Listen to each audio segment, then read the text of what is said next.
Hello friends, आज हम समांतर श्रेणी का प्रश्नावली 5.2 करने वाले हैं, जिसमें हमारा प्रश्न है जो हमने लिया है। यदि समांतर श्रेणी का छठा पद तथा 17वां पद क्रमशः 19 तथा 41 है। क्या दिया है यहाँ पे? हमें छठा पद दिया है। छठा पद क्या दिया है? छठा पद तथा 17वां पद कह रहा है क्रमशः। इसका मतलब जो सबसे पहले दिया होगा वो छठा पद है, क्योंकि वो क्रमशः कह रहा है। तो छठा पद हमारा क्या है? 19 है और 17वां पद क्या है? 41 है। तो 40वां पद हमें ज्ञात करना है। तो सबसे पहले जब हम प्रश्न को हल करेंगे तो जो हमें दिया गया है पहले हम उसे लिख लेंगे। क्या दिया गया है? छठा पद, और छठे पद को हम क्या लिखते हैं? A6 लिखते हैं, क्योंकि हमारा यनवा पद क्या होता है? AN होता है। जब छठवां पद है तो यन की जगह 6 हो जाएगा, तो A6 हो जाएगा। छठा पद हमें क्या दिया है? 19 दिया है, जो सबसे पहले दिया है वो छठा पद है, तथा 17वां पद। 17वां पद क्या होगा? यन की जगह 17 हो जाएगा। और दिया क्या है हमें? 41 दिया है, लिख दिया हमने। तो हमें ज्ञात क्या करना है, निकालना क्या है? हमें 40वां पद निकालना है, यानी कि A40 निकालना है। तो यहाँ से देखिए, ये हमारी पहली समीकरण बन सकती है और ये दूसरी समीकरण बन सकती है। कैसे बन सकती है? अगर हम A6 को लिख दें A प्लस 5D, क्योंकि हमारा जो AN होता है वो क्या होता है? A plus N-1 into D होता है। तो अगर यहाँ पे n की जगह 6 है तो A प्लस n की जगह जब 6 होगा तो 6 माइनस 1 5, तो A6 क्या हो जाएगा? A प्लस 5D होगा। तो A6 की जगह यानी कि छठवें पद को हम क्या लिख सकते हैं? A प्लस 5D बराबर कितना है? 19 है। इसे हम मान लें समीकरण 1। 17वां पद क्या हो जाएगा? A प्लस n की जगह जब हम 17 रखेंगे तो 17 माइनस 1 16 हो जाएगा। तो 17वां पद होगा A प्लस 16D। अब क्या होगा? दिया है हमें 41, इसे हम मान लेते हैं समीकरण 2। अब देखिए, समीकरण 1 और 2 को जब हम हल करेंगे, यानी कि 1 में से जब 2 को हम घटाएंगे तो ये A और A कट जाएगा, D का मान हमें मिलेगा। तो समीकरण 1 व 2 को क्या करेंगे? हम घटाएंगे, क्योंकि जोड़ने पर हमें क्या होगा? जोड़ने पर हमें ना तो A का मान मिलेगा ना ही D का मान मिलेगा। तो इसे अगर हम विलोपन विधि से हल करें, और विलोपन विधि में क्या करते हैं? हम घटाते हैं। तो जब इसके गुणांक समान है तो सीधे सीधे हम घटा देंगे। जब घटाएंगे तो क्या होगा? यहाँ से A प्लस 5D बराबर 19 और A प्लस 16D बराबर 41। इसे जब हम घटाएंगे तो घटाने पर चिन्ह बदल जाता है नीचे वाली समीकरण का। प्लस है तो माइनस हो जाता है, माइनस है तो प्लस हो जाता है। यहाँ देखिए, ये प्लस का ए है, ये माइनस का ए है, ये दोनों कट जाएंगे, यानी कि घट जाएंगे। ए से ए घटेगा तो क्या होगा? 0। यहाँ पर देखिए 5 है, माइनस 16 है। एक संख्या प्लस में है, दूसरी संख्या माइनस में है, तो ये दोनों घटेंगे और चिन्ह बड़ी संख्या का लगेगा। 16 का चिन्ह है माइनस, तो ये हो जाएगा माइनस का 11D। यहाँ से 41 में से जब हम 19 घटाएंगे, प्लस और माइनस की संख्याएं जब घटेंगी तो क्या आएगा?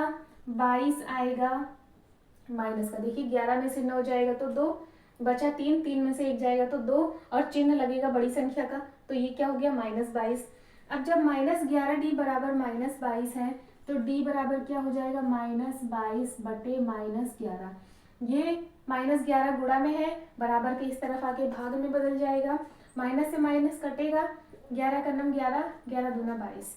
तो D का मान कितना आया? 2 आया। जब D का मान 2 आया है तो अब इस D के मान को हम चाहे समीकरण 1 में रखें या फिर 2 में रखें, हमें किसका मान मिलेगा? A का मान मिलेगा। जब हमें एक मान मिल जाए तो उस मान को हम किसी भी समीकरण में रखते हैं, हल करते हैं, तो हमें दूसरा भी मान मिल जाता है। तो इस D के मान को हम क्या करेंगे? D का मान समीकरण 1 में रखते हैं। 1 में रखने पर, जब समीकरण 1 में हम रखेंगे तो देखिए समीकरण 1 क्या है? यहाँ से A प्लस 5D बराबर 19। A प्लस 5D का मान क्या है? 2 है, तो D का मान यहाँ से हम 2 रख देते हैं बराबर 19। A प्लस 5 और 2 का गुणा होगा तो 5 दूना 10 बराबर 19। अब हमें a का मान चाहिए, तो इस 10 को हमें बराबर के उस तरफ ले जाना होगा। जब बराबर के उस तरफ ले जाएंगे तो इसका चिन्ह बदल के -10 हो जाएगा। अब क्या होगा, हमें a का मान चाहिए तो 19 में से हम 10 को घटा देंगे, कितना आएगा, 9 आएगा। तो a का मान क्या आया, 9 आया। d का मान क्या है, 2 है। हमें चाहिए क्या, 40वां पद।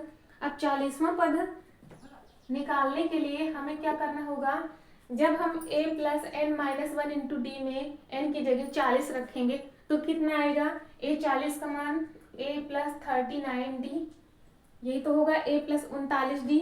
यहाँ पर d के साथ जो गुणांक होता है वो हमेशा ही क्या होता है, अगर यहाँ 40 है तो यहाँ 39 होगा, यानी कि यहाँ n है तो यहाँ n माइनस 1 यानी कि 1 कम होता है, तो ये क्या हो जाएगा, a प्लस 39d। अब हम मान रख देते हैं a और d का। a का मान है 9 प्लस 39, d का मान है 2। मान जब हम रखेंगे तो क्या होगा, यहाँ से a 40 बराबर 9 प्लस 39 और 2 का जब गुणा होगा तो 2 9 18, 2 3 6 1 7। उसके बाद क्या होगा, ये दोनों जुड़ जाएंगे तो 9 8 17, 7 और 1 8, कितना आया, 40वां पद कितना आया, 87 आया। यही हमारा आंसर था, हमें यही चाहिए था, 40वां पद चाहिए था, हमने बड़ी ही आसानी से निकाल लिया। तो इस तरीके से अगर आपको 2 पद दिए गए हैं, कोई भी 2 पद, 15वां पद या 16वां पद, ऐसे 2 पद दिए गए हैं, कोई तीसरा निकालना है तो आपको ऐसे ही निकालना है। सबसे पहले उन्हें हल करना है विलोपन विधि से या प्रतिस्थापन विधि से। एक का मान निकालना है d का, जब d का मान निकालेंगे तो उस मान को रखना है, a का मान निकालना है, उसके बाद कोई भी n पद अगर हमें दिया गया है उसे हम निकाल सकते हैं। अगले प्रश्न की तरफ बढ़ते हैं। एक समांतर श्रेणी में 60 पद हैं, हमें n का मान दिया है, कितने पद हैं, 60 पद हैं। इसका मतलब n का मान हमें दिया है, यदि उसका प्रथम पद तथा अंतिम पद क्रमशः, जब क्रमशः कहे तो जो सबसे पहले लिखा होगा, देखिए प्रथम पद पहले लिखा है तो पहली वाली संख्या क्या होगी, प्रथम पद होगी, और अंतिम पद क्या है, बाद वाली संख्या अंतिम पद है। जो पहले लिखा है वो क्या है, पहले वाली संख्या है, और बाद वाला जो है वो बाद वाली संख्या है। तो उसका 32वां पद ज्ञात करो।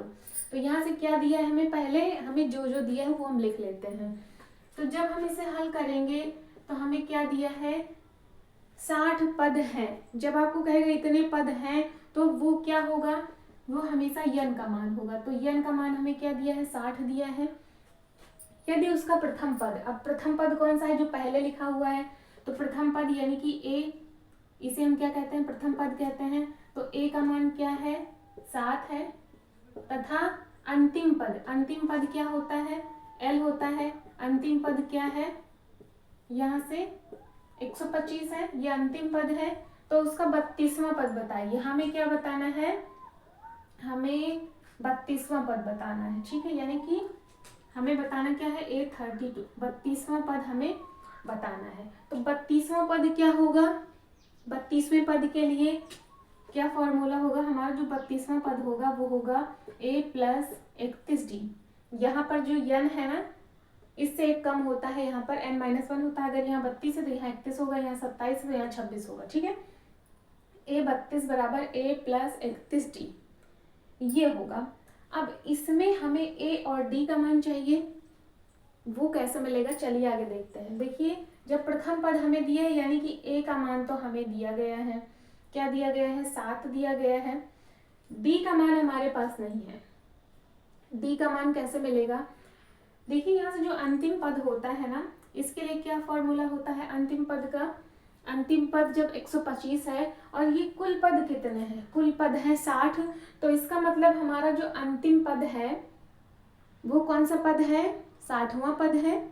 क्योंकि अंतिम पद हमारा 125 है, कुल पद 60 है, तो अंतिम पद ही तो हुआ 60वां पद, वही तो है नंबर, टोटल जितने नंबर होते हैं वही तो अंतिम पद होगा। तो जब कुल 60 पद हैं तो हमारा जो अंतिम पद है, जो यल है, वही तो है क्या, 125, यानी कि जो अंतिम पद है वो कौन सा पद होगा, 60वां पद। तो यहाँ से देखिए ये जो अंतिम पद है ना हमारा, ये जो अंतिम पद है ये कौन सा पद है, 60वां पद, ठीक है। 60वां पद ही अंतिम पद है, और ये कितना दिया गया है, 125 दिया गया है। अब जो ये 60वां पद होता है इसके लिए क्या फॉर्मूला होगा, a 59D होगा, इससे एक कम होता है यहाँ पर D का गुणांक, तो A प्लस 59D ये 60वां पद है, और ये कितना है 125 है, ये हमारा कितना है 125 है। अब देखिए अगर हम यहाँ पर A का मान रखें, हमें A का मान दिया गया है 7, अगर हम यहाँ 7 रखें तो इस समीकरण से हम D का मान निकाल सकते हैं। इस 7 का पक्षांतर करेंगे तो ये होगा 59D बराबर 125 माइनस 7। जब 125 में से हम 7 घटाएंगे तो कितना आएगा, 15 में से 7 जाएंगे 8, 1 1 118।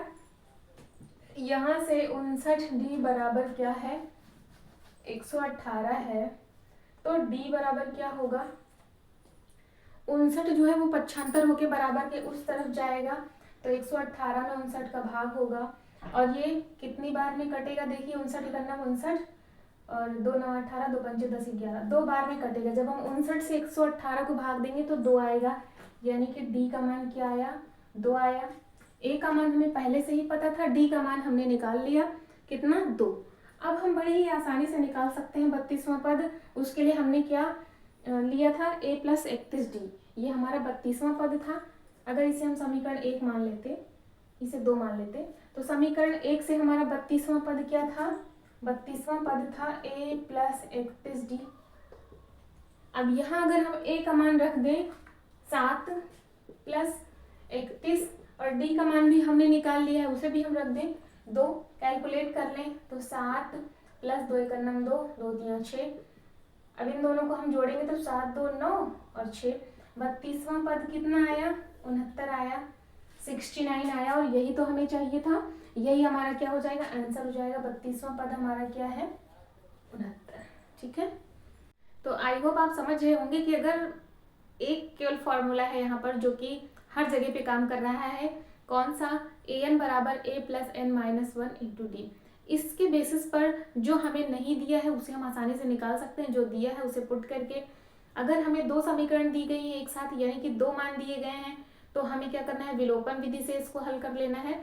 तो इस तरीके से अगर हम छोटी छोटी चीज़ों को ध्यान में रखें तो बड़ी ही आसानी से हम इन्हें हल कर सकते हैं, रटना कुछ भी नहीं है। ठीक है, तो अगला हमने जो प्रश्न लिया है उसमें है यदि किसी एपी के तीसरे और 9वें पद, अब यहाँ पर देखिए आपको 2 चीजें दी गई हैं, क्या दिए गए हैं तीसरा पद और 9वां पद, क्या है 4 और -8 है। अब क्रमशः ये कह रहा है, इसका मतलब जो पहले दिया है वो कौन सा पद है तीसरा पद है, तो हम लिखते चलते हैं तीसरा और 9वां पद 4 है, यानी कि तीसरा पद क्या है 4 है और 9वां पद क्या है जो बाद में लिखा हुआ है वो 9वां पद है -8 है, हमने लिख लिया है। तो इसका कौन सा पद शून्य होगा, कौन सा पद शून्य होगा, यानी कि हमें क्या निकालना है यन का मान निकालना है, कौन सा पद शून्य होगा।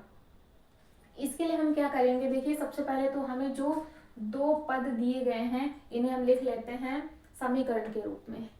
जैसे तीसरा पद दिया है 4, तो तीसरे पद के लिए हम क्या लिख सकते हैं a प्लस 2d लिख सकते हैं। ये तो मैंने आपको पिछली क्लास में बताया कि यहाँ पर जो यन है ना उससे एक कम होगा d का गुणांक। अगर यहाँ तीसरा पद है तो a प्लस 2d, 5वां पद है तो a प्लस 4d, 7वां पद है तो a प्लस 6d। ठीक है, ये हम मान लेते हैं समीकरण 1। अब 9वां पद क्या होगा a प्लस 8d होगा, जो पद है उससे एक कम होगा d का गुणांक, तो a प्लस 8d का मतलब हुआ 9वां पद, ये कितना है -8 है, इसे हम मान लेते हैं समीकरण 2। अब हम क्या करेंगे समीकरण 1 और 2 को हल करेंगे, घटा लेंगे इन्हें हम, जब घटाएंगे तो हमें क्या होगा d का मान मिलेगा। समीकरण 1 में से 2 को घटाने पर, जब हम घटाएंगे 1 में से 2 तो आगे देखिए क्या होता है a प्लस 2d बराबर 4, ये समीकरण 1 है। a प्लस 8d बराबर -8, ये दूसरी समीकरण है। अब जब हम इसे घटाएंगे तो चिन्ह बदल जाएगा, जो प्लस में है वो माइनस में हो जाएगा, जो माइनस में है वो प्लस में हो जाएगा। अब हमें क्या करना है, देखिए a और a दोनों ही पद समान है तो ये दोनों कट जाएंगे क्योंकि इनके चिन्ह अलग अलग हैं। अगले स्टेप में क्या होगा, 2 है प्लस का और माइनस का 8 है, तो ये घटेंगे तो आएगा 6 और चिन्ह लगेगा बड़ी संख्या का, 8 का चिन्ह है माइनस, तो बड़ी संख्या 8 है इसका चिन्ह माइनस है तो यहाँ पे माइनस चिन्ह लगेगा, तो 2 - 8 कितना होगा -6, d है तो d हो जाएगा। ये दोनों ही प्लस में हो गए, तो इसे क्या हम लिखेंगे, 8 4 12 लिखेंगे, प्लस का 12 हो जाएगा। अब d बराबर क्या होगा, ये माइनस का 6 जो है ये बराबर के उस तरफ चला जाएगा और भाग में बदल जाएगा। अब इसे जब हम काटेंगे तो 6 करना 6, 6 दूनी 12 और 2 बटे माइनस का 1 है, इसका मतलब ये जो माइनस है ना ये 2 के साथ ही रहेगा, तो d का मान कितना आया, -2 आया। इस d के मान को हम समीकरण 1 या 2 किसी में भी रखेंगे तो हमें क्या मिलेगा, a का मान मिलेगा। तो चलिए रखते हैं समीकरण 1 में d का मान रखने पर, d का मान रखने पर मान रखते हैं हम, तो देखिए हमें क्या मिलता है। समीकरण 1 कौन सी है, ये है a प्लस 2d बराबर 4 है। a प्लस d का मान हमें क्या रखना है, -2 रखना है, तो 2d का मान -2 रख देना है। अब इसे हल करना है, हल करेंगे तो a प्लस और माइनस का गुणा माइनस होगा, 2 और 2 का गुणा 4 होगा, पहले चिन्ह का गुणा फिर संख्याओं का गुणा, बराबर 4। अब इस 4 को हम उस तरफ ले जाएंगे पक्षांतर करके, तो इसका चिन्ह बदल जाएगा और ये 4 जो है ये इस तरफ आके प्लस का 4 हो जाएगा, यहाँ से केवल a बचेगा, 4 उधर गया तो ये प्लस का 4 हो गया। अब 4 + 4 क्या होता है, 8 होता है, तो a का मान क्या आया, 8 आया, d का मान क्या आया था, -2 आया था। अब हमें क्या चाहिए, कौन सा पद शून्य है, ठीक है। तो कौन सा पद शून्य के लिए देखिए, अगर हमने मान लिया कि यनवा पद शून्य है तो क्या लिखेंगे, an बराबर a plus n minus 1 into D. अब चूंकि हमें a का मान पता है, d का मान पता है, n का मान हमें नहीं पता, यनवा पद भी पता है, तो जो चीजें हमें पता है, जिनके मान हमें पता है उन्हें हम रख देते हैं। अगर हमें मान रखना है an का, तो ये कह रहा है कौन सा पद शून्य होगा, तो an 0 है, an की जगह 0 लिख दिया। a का मान हमें 8 मिला है, हमने निकाला है, रख दिया। n का मान हमें पता करना है, इसे n ही लिखेंगे। d का मान -2 हमने निकाला है, इसे भी हम रख देंगे। अब हल करेंगे तो यहाँ से आएगा 8 प्लस इस -2 का जब अंदर दोनों में गुणा होगा तो -2 का n में गुणा होगा तो माइनस का 2n, माइनस माइनस का गुणा प्लस, 2 का नाम 2। अब क्या करना है, अब देखिए यहाँ से ये 8 और 2 दोनों ही प्लस में है, जुड़ जाएंगे तो हो जाएगा 10 माइनस 2n। अब जब यहाँ से हमारे पास है 10 माइनस 2n बराबर 0, तो इस 10 को पक्षांतर करके जब इस तरफ ले आएंगे तो हो जाएगा माइनस का 10 बराबर माइनस का 2n। अब दोनों ही माइनस में है तो हम माइनस को हटा के भी हल कर सकते हैं, वैसे भी हल कर सकते हैं। हमें n का मान चाहिए, तो n बराबर क्या हो जाएगा, -10 बटे -2, यहाँ से केवल n बचेगा, इसका 2 बराबर के इस तरफ आके भाग में बदल गया। अब जब भाग में बदल गया तो n बराबर क्या है, इतना है, दोनों के माइनस कटे, 2 का नाम 2, 2 पंचे 10, n का मान हमें क्या मिला, 5 मिला। तो इसका कौन सा पद 0 होगा, 5वां पद 0 होगा, क्योंकि n बराबर कितना आया, 5 है। यही हमारा आंसर है, हमें यही चाहिए था कि कौन सा पद इसका क्या होगा, 0 होगा, तो इसका 5वां पद 0 होगा, n का मान है 5, ठीक है। तो आई होप आपको सारे क्वेश्चन क्लियर हुए होंगे। इसमें रटने जैसा कुछ भी नहीं है, बस आप जो है जो चीज़ें दी गई है उसका फॉर्मूला रखते जाइए, चीज़ों को समझते जाइए, छोटी छोटी चीज़ों पर ध्यान दीजिए और कैलकुलेशन तो आपकी अच्छी होनी चाहिए, उसके बाद आप कैलकुलेट करके चीज़ों को निकाल सकते हैं। तो आई होप क्लास आपको समझ आई होगी। वीडियो अच्छी लगी हो तो लाइक करिएगा और चैनल पर नए हैं तो चैनल को सब्सक्राइब कर लीजिए। मिलते हैं नेक्स्ट क्लास में, तब तक आप सभी अपनी तैयारियां करते रहिए और कमेंट सेक्शन में जाकर के कमेंट करना ना भूलिए। मिलते हैं कल एक नए टाइप के साथ, तब तक के लिए जय।